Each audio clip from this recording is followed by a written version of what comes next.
Welcome back to Dan's Messy Garage. This is going to be part 12 working on the 302 budget build in my messy garage. And yesterday I was starting to do the oil pan. Found out I didn't have bolts, so I went up to Tractor Supply and bought all kinds of bolts. And I updated my budget. I just put bolts and washers, $376. Okay, I got all the lube on the studs, washers in place, nuts threaded on. They're snugged with my little electric gun, but they're not torqued. Torque spec is, wow, all over the place when you do some searching. What I'm going with is 80 foot-pounds on these long ones, 75 down here on the shorter ones. So 80 here, 75 there. I'm going to go 20, 40, 60 on both of them, and then the final will be what it needs to be. So 20.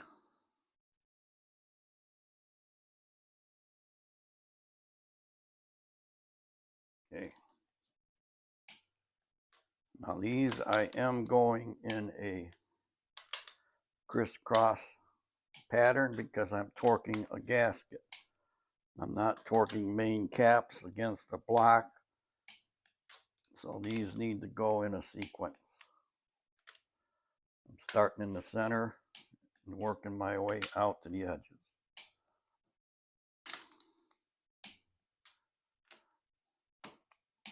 So now we go to 40.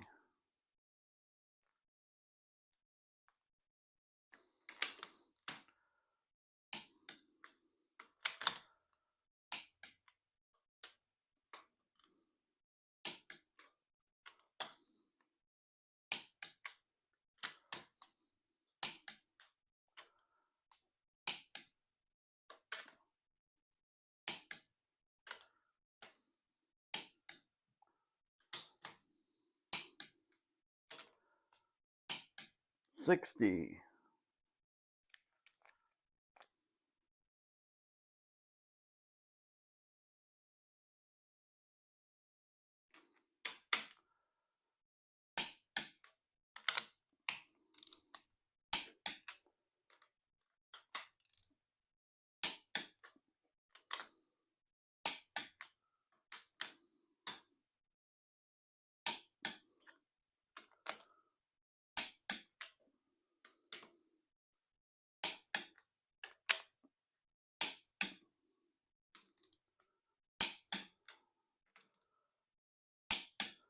Okay, these need to go to 75, so I'm going to put all of them to 75, and then I'll come back and hit those for the 80. 75, right there.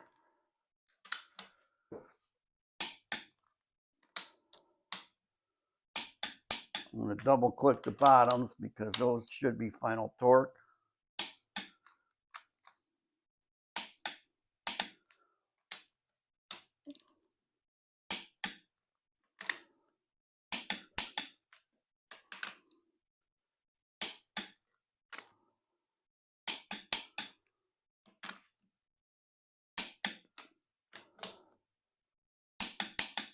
I'm just going to recheck these.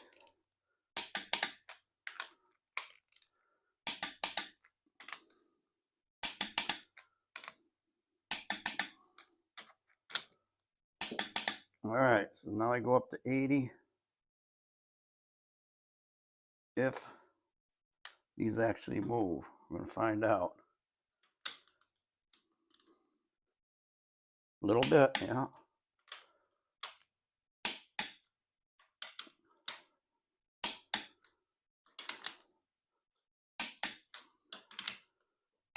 Okay, double click.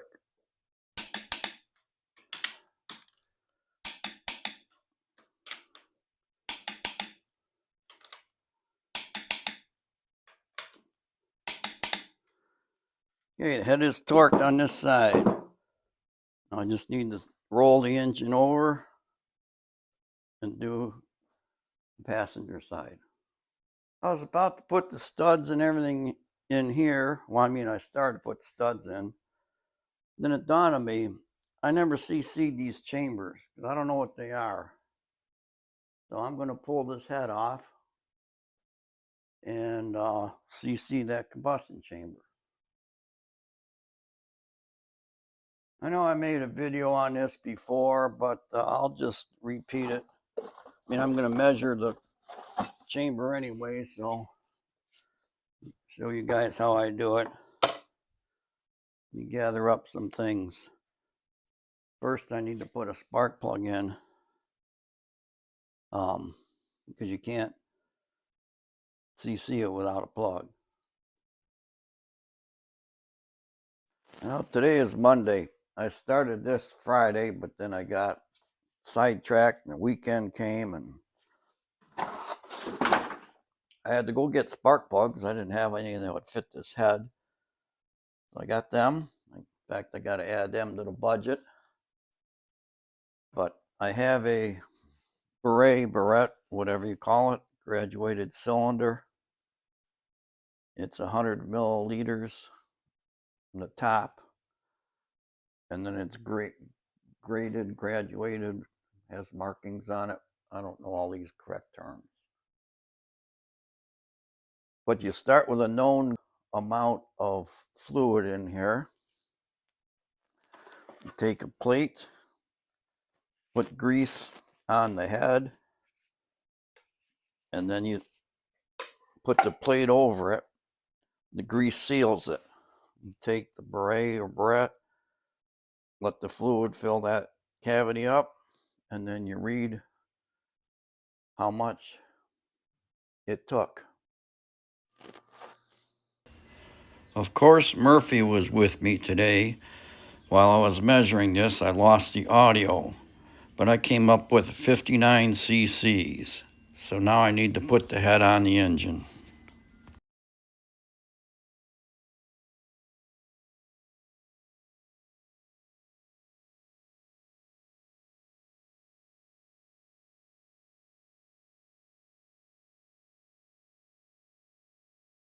I'm going to try to illustrate this mid-lift theory. I just put a metal bracket on here, and I got this little laser thing that projects a crosshair 90 degrees each other. What the theory is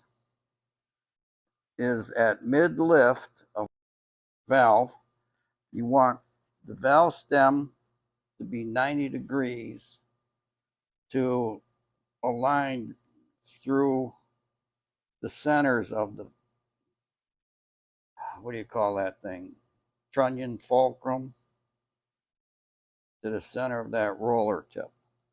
So what I'm going to do is get this laser to get on there so it's pointing right at the center here. And then at half lift, we want this rocker to be 90 degrees to that valve.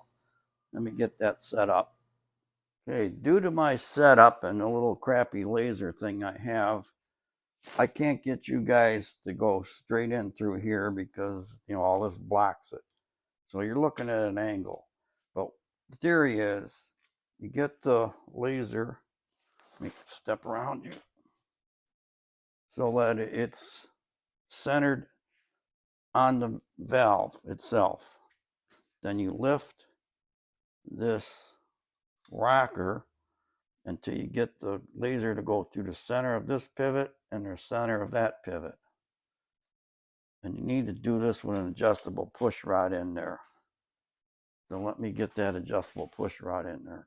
Adjustable push rod's in place. Now, you get this 90 degrees, which we're saying is right there. And then you take the adjuster nut and you put it at half the lift of the cam. Now I measured this cam at 448 lift. So you want to run it to half lift, which is 224. And to find that, it's 50 thousandths per revolution. So I want to go in 4.5 turns from where it is right now. And that'll show me the mid lift at, whatever I was saying, 4.5 turns. 1, 2, 3, 4.5. So now I take my adjustable push rod and I try to reach in here and unscrew it until it just contacts the rocker and the lifter with no play.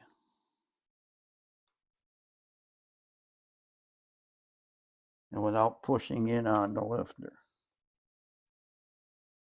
Okay, right there.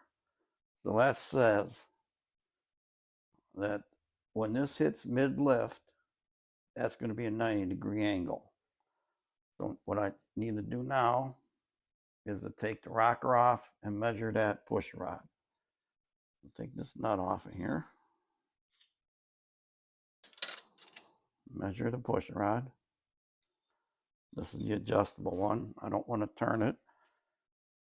See, it's got threads. Whatever length this is, let me get a measuring device. You can do it with a tape measure. I mean, it's close enough. You just want to be like within a 1/16 of an inch. But I'm going to measure this. I got this fancy caliper thing. Probably came from Harbor Freight decades ago. And this is, so 6 7/16 is the push rod length that I need for this engine. Or if you look at this, it's about 164 millimeters. Now the push rods I have on hand are hardened push rods from Trick Flow, 6.45 inches. They're going to be perfect for this. I already have them on hand and I don't have to spend $100 to get other push rods. You know, I could probably use the stock ones, but I don't know if they're hardened or not. These valve guides or push rod guide plates require hardened push rods. So rather than chance it, I'm going to use the hardened ones I have on hand instead of the stock ones.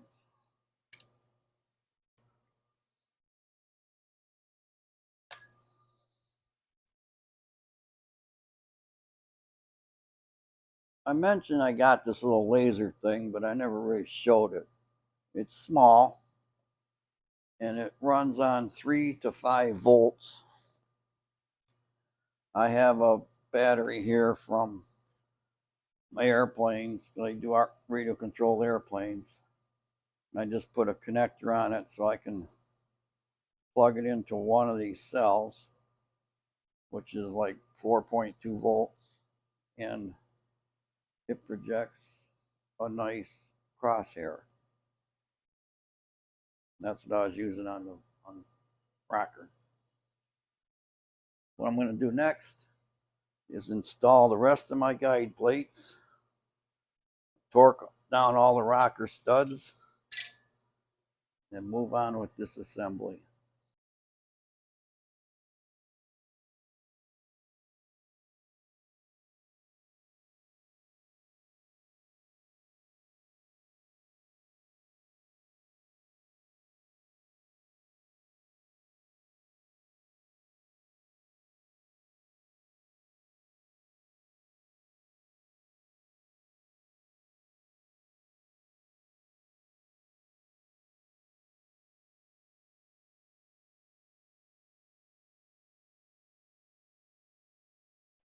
I'm going to show you the issue I'm dealing with here now. Like I said, Murphy's in here today, but you go to tighten this and that whole thing moves over. See? and it needs to be in the correct spot when you tighten that up. Like right there would be good, but I can't tighten it without that thing moving. So I got to come up with something. What I'm going to do is I'm going to put a mark on there with, get my white marker, and that way I can watch that mark as I tighten it, maybe anticipate where it's going to go.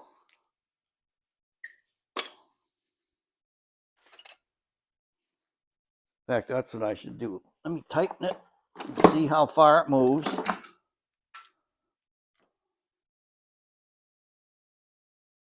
And then see if I can figure out where to put it. See, it moved over more than a mark's width, right? Loosen that back up. See if I can anticipate it by putting it over here.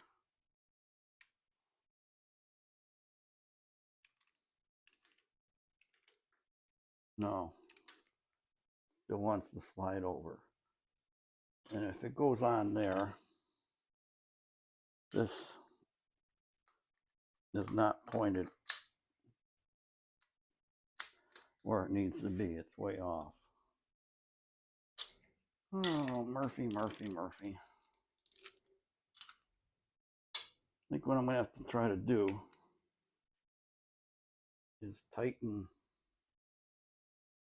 one, wedge something in there so it doesn't move, and then tighten the other one.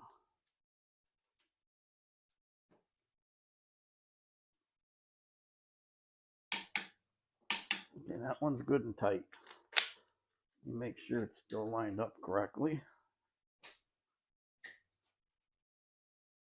No, it moved. Took a little break. I'm going to see how many others give me the same problem. These two here are pretty well lined up. Probably just put a mark right on there now.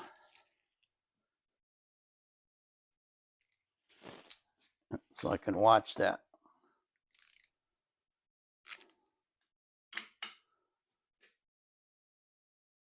Do them a little at a time here.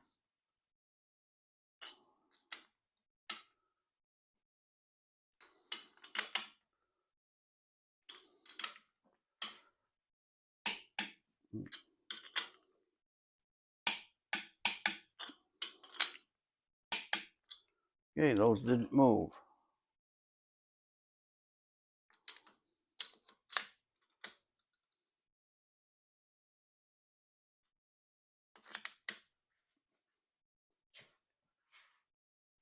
Yeah, they look good. This one needs to go that way. Okay, they both need to come in toward the center.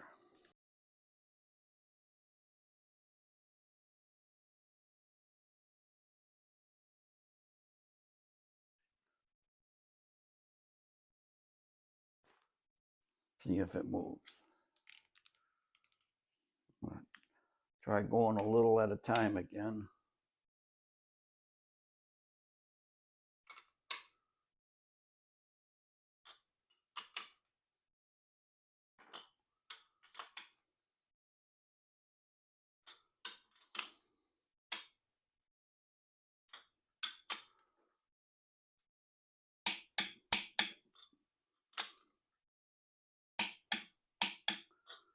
Okay, that worked.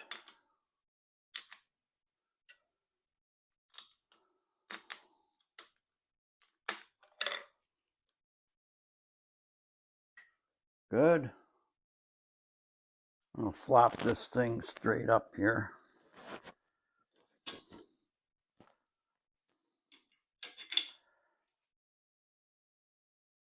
And we're gonna talk, let me get my marker out of there. Talk a little bit about setting the hydraulic lifter lash. A lot of them say you find the 0 point. That's where you can spin the push rod by hand as you tighten the nut. And as soon as the push rod stops turning by hand, you're at 0 lash. There's no slop up and down in the push rod. And then from there, you go in. There's a controversial part: quarter turn, half turn, 3/4 of a turn. All my hydraulic lifters are empty, but I still need to set the preload.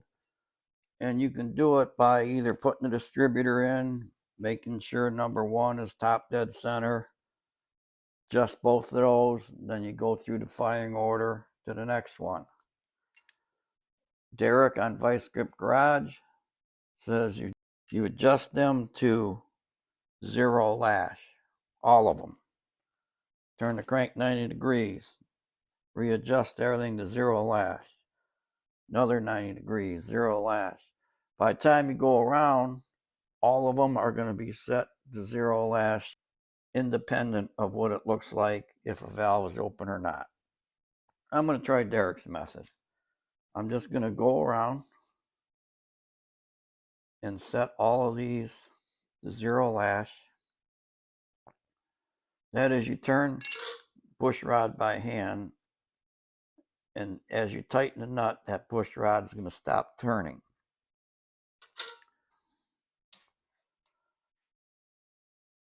This one, the valve's open. Let me back it off.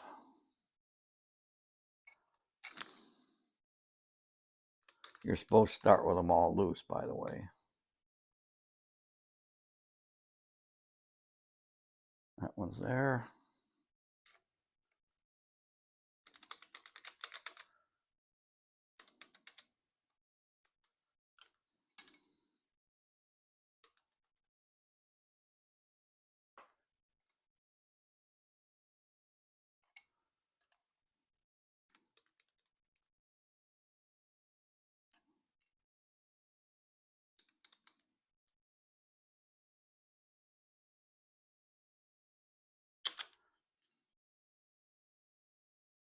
I'm just getting them all to 0, regardless of where they are in their lifter travel.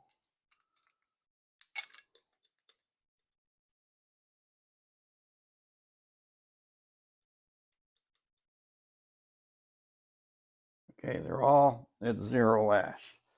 So I turn the crank 90 degrees. And you go through and adjust the ones that move.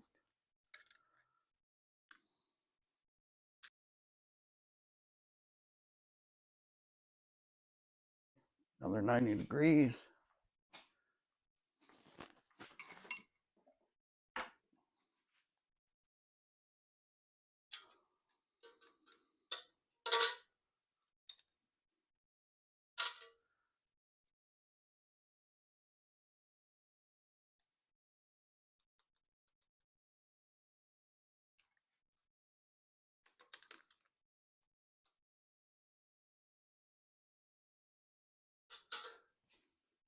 Another 90.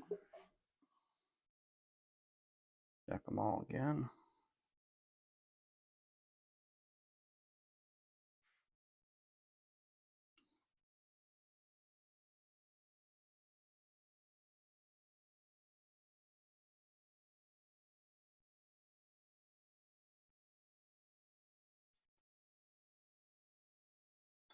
Now I'm seeing if I can wiggle it, push right up and down like this one I can.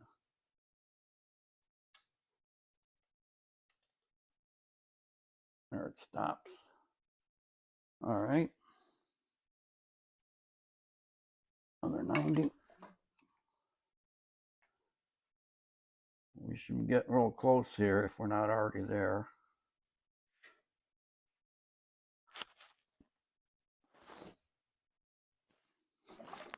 $90. I'm confident that they're all adjusted now if there's no lash. And from here, since they were all at 0 lash, then just go through and turn them all your preload, whatever you want to use for that. I'm going to go a half a turn and then lock down the for the center Allen screw.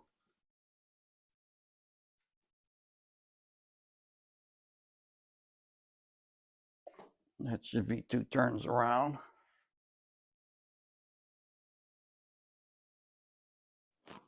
None of them have slop, so I'm just going to go half turn on all of them and then lock the center part.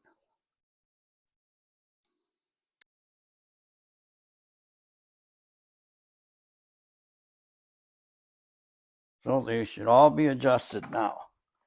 I just take Allen,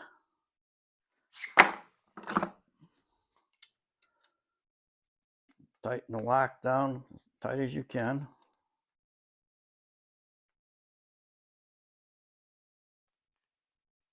And then I grab the Allen and the wrench and give it a little reef. So it's got a smidge more than a half a turn.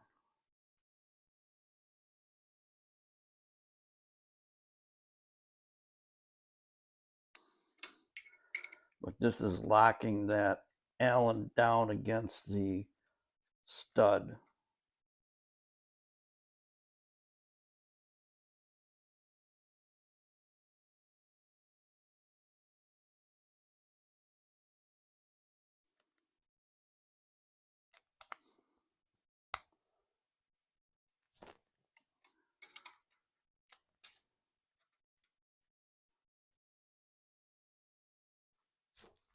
All right, that part is done. I'm going to spin it upside down, put the oil pan on, and then maybe even put some oil in there and prime it. We'll put an oil pressure gauge on the side. Yeah, let's do that. I'm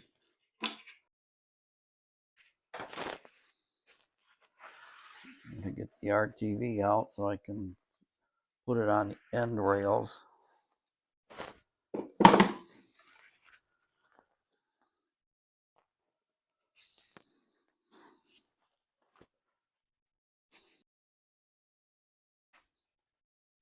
Okay, I got the right stuff. We're going to dab in each corner.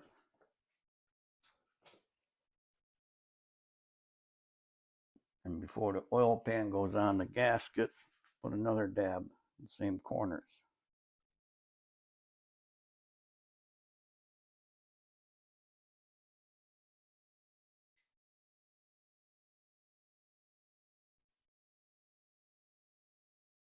Stick that right down in the RTV.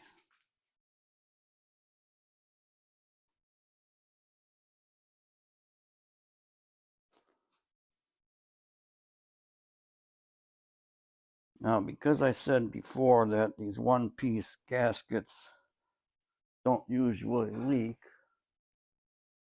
I'm probably going to have a leak for saying that because, you know, Murphy likes being here. I wish he didn't like me, but got to deal with it. I'll put another gob in these corners.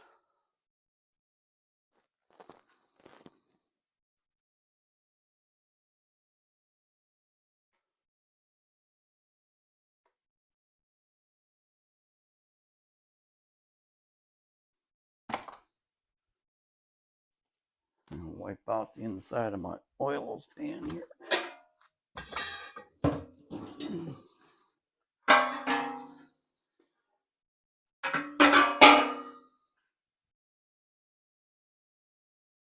Plop this in position here.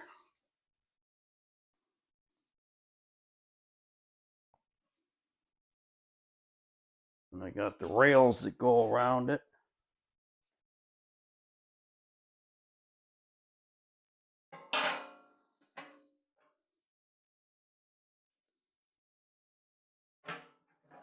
Now I get all my new bolts and washers and put them in there.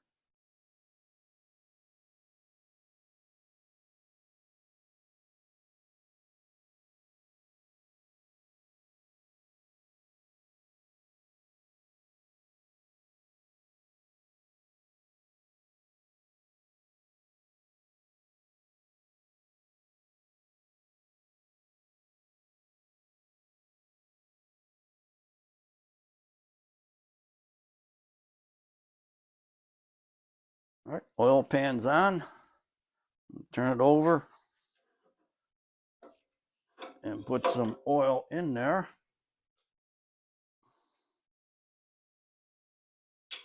I like to use a break-in oil for startup, even though it's roller cam.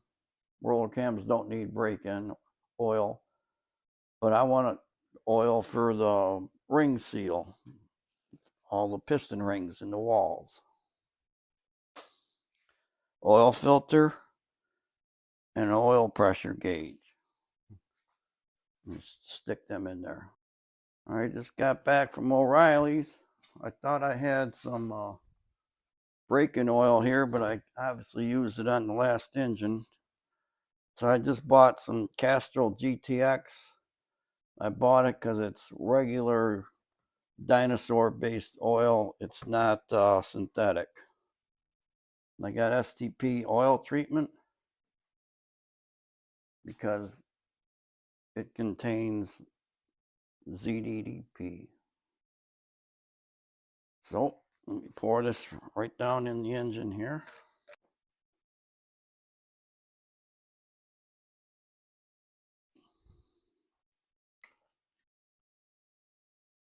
See, the STP is thick. So what you do is you dump some oil out of your container. Can't set it down on the engine right now.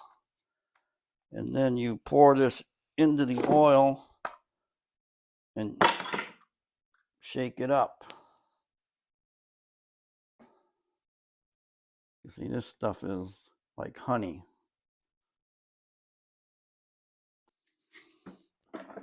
Shake, shake, shake.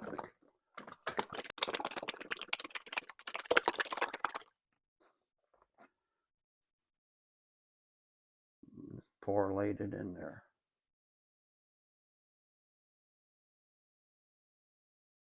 I've got a 1/4-inch socket for a 289, 302. 351s have a 5/16 rod. So I got a 1/4-inch socket on a drill. Stick it in there till it gets on the oil pump drive. Now everything is dry. There's no oil in the system. Filter's dry. So it's probably going to take a few minutes to get good pressure here. I'll put the drill on low speed and start turning here.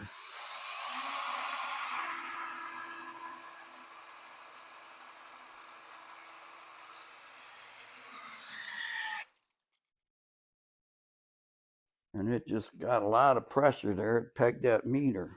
Why would it do that?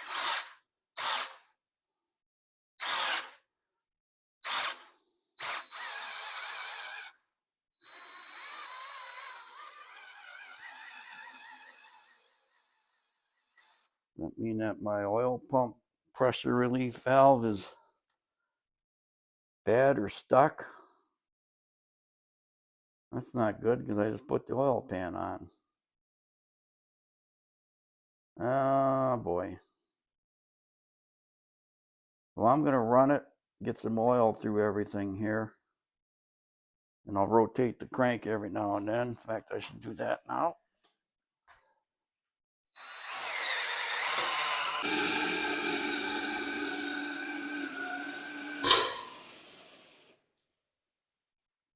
Something just popped. Something just popped over here. I think I blew the gasket out of the oil filter. Yeah, I did. The oil shot everywhere, too. Okay, Murphy, you got me good. You got me, Murph. Something wrong with the oil pump. Pressure release spring. Relief valve. Just popped the oil filter gasket because it had way over 100 psi. And I'm done for today. So, get some paper towel here. I got an oil mess on the ground here. And Thank you for watching part 12, Dan's Messy Garage, working on the budget 302 build. In part 13, I get to pull the oil pan off and change an oil pump. Happy, happy, joy, joy. Bye.